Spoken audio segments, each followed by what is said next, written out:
A little bit of everything. I'd say I haven't really been able to get everything together at once, which is sort of the story for every tour pro. So, still working on that bit.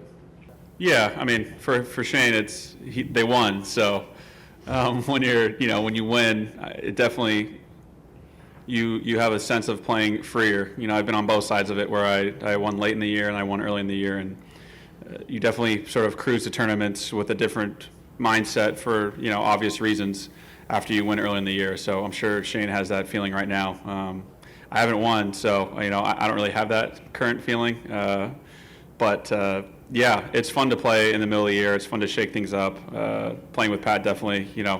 I'm not scared to hit sort of a loose errant shot. I know he's going to chip it up there to a tap in. So there's certain shots that with certain weird winds on property that you may attack a little bit differently versus if you're just doing a normal stroke play tournament.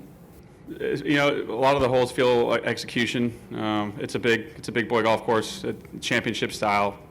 I've played it sort of overseed and with Bermuda. It plays very different both times. This week with the rain, the fairways seem to be a lot softer than they normally are.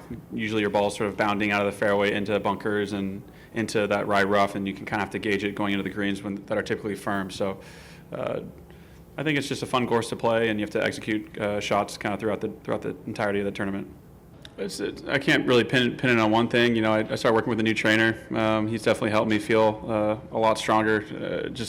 My baseline strength is probably better. And then working with Chris as well, moving the club a little bit differently. That's been very helpful. So I think a combination of the two.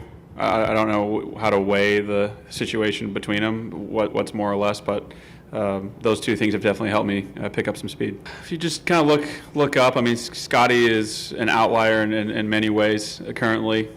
He's actually dropped speed, which is just mind-blowing. I mean, no one hits their irons or gets up and down around the greens better than him. So his iron play is elite, so he can afford to sort of drop some distance off the tee. I mean, I think he's hitting more fairways. I haven't really done a too deep of a dive. I just saw that his average ball speed was down than.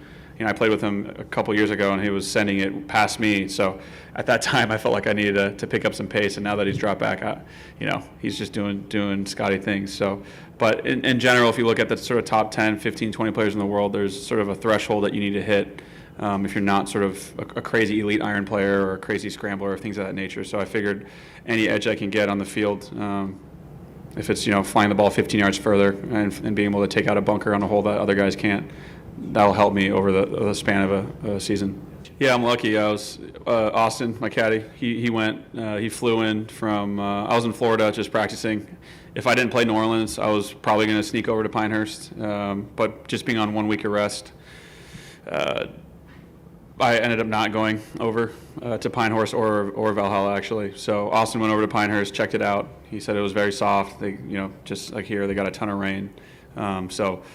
It's just so hard to tell when you go early in advance of tournaments how a course is going to play. Even if you take, Augusta, for example, the one time I went on a scouting trip there, it was 42 degrees and hailing, and I still played 18 holes because it was a dream of mine. So I've never played at Augusta. I mean, this year was the hardest, but I've never, any other day I've ever played it, it was never hailing. So it's kind of hard to decide how to go about it.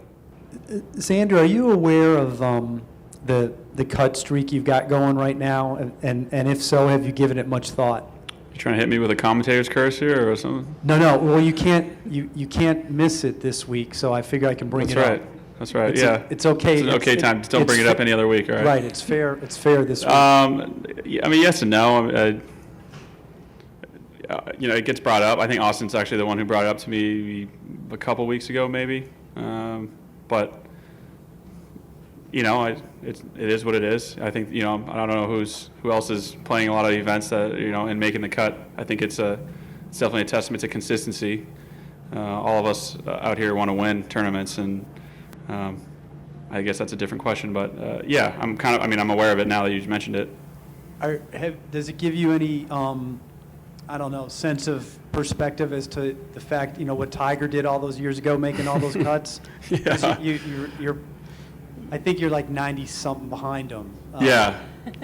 Yeah, it would mean I have to play another like 3.5 years to get close to his number. Yeah, it's ridiculous. That's why he's that's why he's the GOAT. He did stuff like that, and he has records like that that'll never be broken.